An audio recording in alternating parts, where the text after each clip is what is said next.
Kolkata case में आज एक बेहद महत्वपूर्ण और चौंकाने वाला खुलासा हुआ है जिसने पूरे देश को हिलाकर रख दिया है। प्रिंसिपल संदीप घोष की पत्नी ने एक ऐसा बयान दिया है जिससे इस जघन्य अपराध का रहस्य सुलझ गया है। उनके बयान के बाद सीबीआई ने तुरंत और निर्णायक कार्रवाई की है। सीबीआई ने ऐलान किया है कि अब वे सबूत इकट्ठा करने की बजाय सीधे संदिग्धों की गिरफ्तारी करेंगे। संदीप घोष की पत्नी ने खुलासा किया कि डॉक्टर बिटिया के साथ किए गए अत्याचारों की भयावहता का खुलासा हुआ है। उनके बयान में उल्लेखित विवरण ने सभी को झकझोर कर रख दिया है। डॉक्टर बिटिया के पैरों को चीरा गया, हाथों को तोड़ा गया और गले को दबाया गया। ये खबर सुनने के बाद हर व्यक्ति के दिल को गहरा धक्का लगा है। सीबीआई की इस नई दिशा निर्देश के बाद यह मामला अब एक निर्णायक मोड़ पर पहुंच गया है।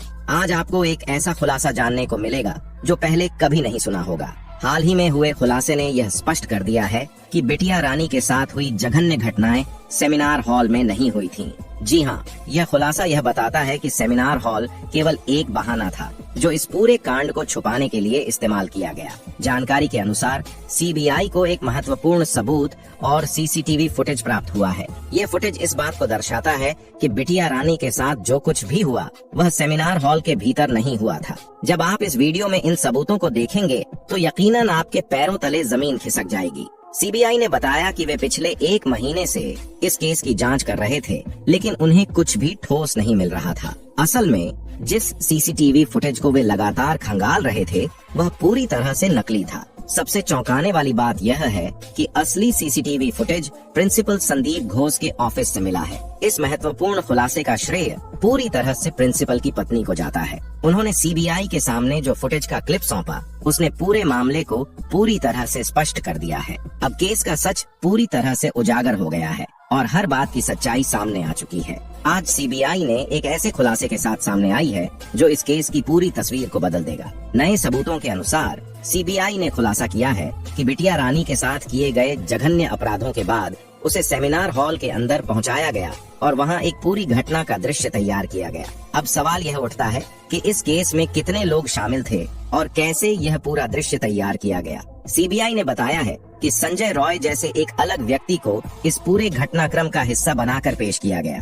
आज की रिपोर्ट में सीबीआई ने उन 20 लोगों की पहचान कर ली है जो इस मामले में संलिप्त थे और जिन्हें जल्द ही गिरफ्तार किया जाएगा। प्रिंसिपल संदीप घोष की पत्नी ने इस मामले में एक महत्वपूर्ण भूमिका निभाई है। उनका कहना है कि अगर एक औरत दूसरे औरत के दर्द को नहीं समझेगी तो कौन समझेगा। उनकी जानकारी और सहयोग ने सीबीआई को इस केस में अहम सुराग प्रदान किए हैं। सीबीआई के पास अब ऐसा सीसीटीवी फुटेज मौजूद है जो न केवल अपराधियों की पहचान करता है बल्कि यह भी दिखाता है कि इस पूरे घटनाक्रम को कैसे अंजाम दिया गया। इस वीडियो में हम जानेंगे कि किस प्रकार के सबूत मिले हैं और संजय रॉय की कहानी कितनी सच्ची और कितनी झूठी थी। वीडियो शुरू करने से पहले आप सभी से निवेदन है कि अगर आप बिटिया रानी को इंसाफ दिलाना चाहते हैं तो कमेंट बॉक्स में वी वांट जस्टिस जरूर लिखें और इस वीडियो को लाइक करें। आपका एक लाइक न केवल हमारे प्रयासों को समर्थन देगा बल्कि यह भी दर्शाएगा कि करोड़ों लोग बिटिया रानी के साथ खड़े हैं। बेटी को लगेगा मेरा परिवार, मेरे माँ बाप आज मेरे लिए न्याय की जो लड़ाई लड़ रहे हैं उसमें मैं वो अकेले नहीं बल्कि भारत के हर एक भाई बहन मौजूद हैं। तो तुरंत चैनल को सब्सक्राइब करके और इस वीडियो को लाइक करके बिटिया रानी को अपनी सच्ची श्रद्धांजलि अर्पित करें। तो सीबीआई पिछले 1 महीने से कोलकाता केस की गहराई से जांच कर रही थी, लेकिन इस पूरे मामले की कुंजी प्रिंसिपल संदीप घोष की पत्नी के हाथ में थी। उन्होंने हाल ही में खुलासा किया है कि उनके पास एक अत्यंत महत्वपूर्ण सीसीटीवी फुटेज है जो पूरे केस को पूरी तरह से स्पष्ट कर देगा। जानकारी के अनुसार जब संदीप घोष सुबह अस्पताल पहुंचा था तो उस समय का फुटेज सीबीआई के हाथ में था, लेकिन इसके अलावा एक और फुटेज सामने आया है जो इस केस की दिशा को बदल सकता है। रिपोर्ट से पता चलता है कि बिटिया रानी के साथ किए गए जघन्य अपराध वास्तव में सेमिनार हॉल में नहीं हुए थे। सीबीआई ने हॉल की पूरी जांच की और वहां जो दृश्य पाए गए वे इस धारणा को मजबूत करते हैं कि घटना हॉल में नहीं घटी थी। इस नए फुटेज के आधार पर सीबीआई ने खुलासा किया है कि हॉल में केवल ऐसा दृश्य तैयार किया गया था जिससे यह आभास हो कि सारी घटनाएं यहीं पर घटी हों। अब इस फुटेज के माध्यम से सीबीआई के पास वह सबूत हैं जो इस केस की सच्चाई को उजागर करेंगे और पूरा मामला स्पष्ट हो जाएगा। सीबीआई के सामने पेश किए गए सबूत संजय रॉय को फांसी की सजा दिलवाने के लिए पर्याप्त नहीं थे, जिससे जांच एजेंसी दुविधा में थी कि आखिर ऐसा क्या है जो इस केस में छूट रहा है। अब एक नई और महत्वपूर्ण जानकारी सामने आई है जो पूरे मामले की तस्वीर को बदल सकती है। रिपोर्ट्स के अनुसार बिटिया रानी के साथ किया गया जघन्य अपराध सेमिनार हॉल में नहीं बल्कि प्रिंसिपल संदीप घोष के ऑफिस के अंदर हुआ था। जैसे ही यह अपराध ऑफिस के अंदर हुआ, बिटिया रानी को तुरंत खींचकर सेमिनार हॉल में ले जाया गया। वहां एक जानबूझकर तैयार किया गया दृश्य स्थापित किया गया ताकि यह प्रतीत हो कि सारी घटनाएं हॉल में घटी हों। ऑफिस को पूरी तरह से धोने और साफ करने के लिए पानी, फिनाइल और अन्य केमिकल्स का इस्तेमाल किया गया। पूरी रात इसे अच्छे से धोया गया और फिर सेमिनार हॉल में एक नकली दृश्य तैयार किया गया, जैसे एक फिल्म की सेटिंग होती है। संदीप घोष ने संजय रॉय को इन जघन्य कार्यों को अंजाम देने के लिए प्रेरित किया, जिसमें बिटिया रानी को पीटना, उसके अंगों को तोड़ना और अन्य अमानवीय कृत्य शामिल थे। संजय रॉय को इन कार्यों का अभ्यास कराया गया ताकि वह जांच के दौरान सही विवरण दे सके। इसके बाद जब सीबीआई ने जांच की तो उन्हें संजय रॉय के कथनों के आधार पर यह सत्यापन प्राप्त हुआ कि हाँ, यह सब कार्य सही तरीके से किए गए थे। संदीप घोष ने इस केस के पोस्टमार्टम रिपोर्ट आने से पहले ही दुनिया को यह बताने का प्रयास किया कि यह एक आत्महत्या का मामला है ताकि मामले की सच्चाई को छुपाया जा सके। इस तरह से पूरे मामले को गढ़ने और सच्चाई को छुपाने की एक पूरी योजना बनाई गई थी। हालिया खुलासों ने इस मामले की गंभीरता को और बढ़ा दिया है। प्रारंभिक रिपोर्टों के अनुसार बिटिया रानी की मौत को आत्महत्या के रूप में प्रस्तुत किया गया था, लेकिन बिना पोस्टमार्टम रिपोर्ट के यह दावा कैसे किया जा सकता है? प्रारंभिक संकेतों से ही यह स्पष्ट था कि यह घटना आत्महत्या की नहीं बल्कि एक संगठित अपराध की थी। यह हत्या की एक सुनियोजित साजिश का परिणाम प्रतीत होती है, जिसे आत्महत्या का रूप देने की कोशिश की गई। जब यह केस सामने आया तो इसे दबाने की हर संभव कोशिश की गई। ऐसा लगता है कि संदीप घोष ने इस अपराध को छुपाने के लिए अपने वफादार सहयोगी संजय रॉय को पैसे दिए और निर्देशित किया कि वह घटनाओं को उसी तरीके से प्रस्तुत करे जैसा उसे बताया गया था। संजय रॉय को यह आश्वासन दिया गया था कि यदि वह इस सब को सही तरीके से निभाएगा तो संदीप घोष उसे भी सुरक्षा प्रदान करेगा और मामले को संभाल लेगा। पुलिस को बुलाकर जो दृश्य प्रस्तुत किए गए वे उन लोगों से भरे हुए थे जो जांच प्रक्रिया में शामिल थे। हालांकि डिप्टी एएसपी और एएसपी ने यह दावा किया कि वहां मौजूद लोग पूरी तरह से उचित थे और जांच में उनकी उपस्थिति वैध थी।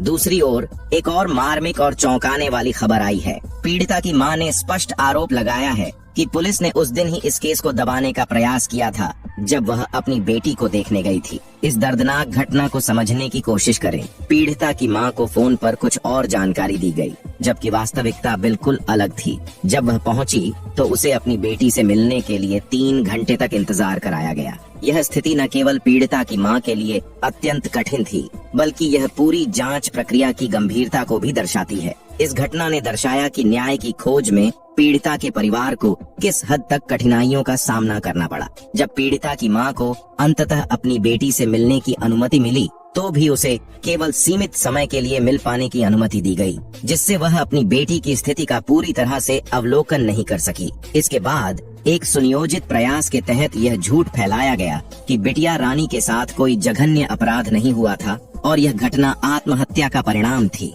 लेकिन एक मां की दृष्टि से यह विश्वास करना असंभव था। पीड़िता की मां ने बताया कि जब उन्होंने अपनी बेटी से आखिरी बार बात की थी तो वह खुश और स्वस्थ थी। परिवार में शादी की तैयारियां चल रही थीं और उनके लिए लड़के खोजे जा रहे थे। अचानक ऐसी स्थिति में बदल जाना असंभव लगता है। जब पीड़िता की मां ने पुलिस की कार्रवाई पर सवाल उठाया तो यह सामने आया कि पुलिस ने परिवार पर दबाव डाला कि वे इस केस को दबा दें। पुलिस द्वारा परिवार को पहले रफा दफा करने के लिए दबाव डाला गया और जब यह प्रयास विफल रहा तो पुलिस ने एक साधारण पेपर पर साइन कराने की कोशिश की, जिसे परिवार ने फाड़कर पुलिस के सामने फेंक दिया। इस घटनाक्रम ने स्पष्ट कर दिया कि पुलिस मामले को दबाने के लिए सक्रिय रूप से प्रयास कर रही थी और पीड़िता के परिवार ने इस दबाव का विरोध किया। अब यह सोचने की बात है कि अगर प्रिंसिपल संदीप घोष का इस मामले में सीधा हस्तक्षेप नहीं होता तो एक मामूली कर्मचारी या नौकर को बचाने की कोशिश क्यों की जाती। संदीप घोष एक मेडिकल कॉलेज के प्रिंसिपल के रूप में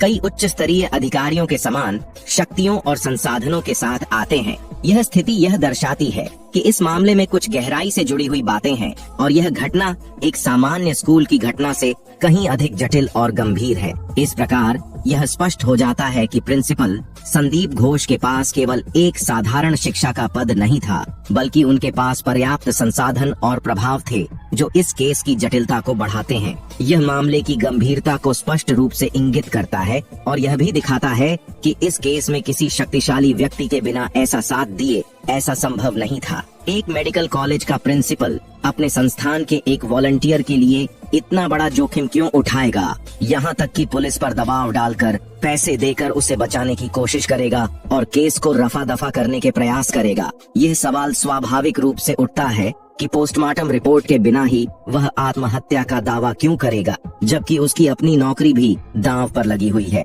यदि आप इन सभी घटनाओं को जोड़कर सोचें तो यह स्पष्ट हो जाता है कि मामला जितना सीधा प्रतीत होता है उतना है नहीं। प्रिंसिपल संदीप घोष की पत्नी ने जो सीसीटीवी फुटेज प्रदान किया है वह इस मामले की गंभीरता को उजागर करता है। इस फुटेज में स्पष्ट रूप से देखा जा सकता है कि घटनाएं कैसे घटित हुईं और किसने क्या किया। अब गिरफ्तारियों की संख्या 20 तक पहुंचने की संभावना है, जो इस बात को और अधिक प्रमाणित करती है कि यह केस एक जटिल और गहरा षड्यंत्र है। इस प्रकार प्रिंसिपल के इस प्रयास के पीछे कुछ निहित कारण हो सकते हैं जो इस केस की सच्चाई को उजागर करने के लिए महत्वपूर्ण हो सकते हैं। तो आज के वीडियो के बस इतना ही, मिलेंगे अगली वीडियो में।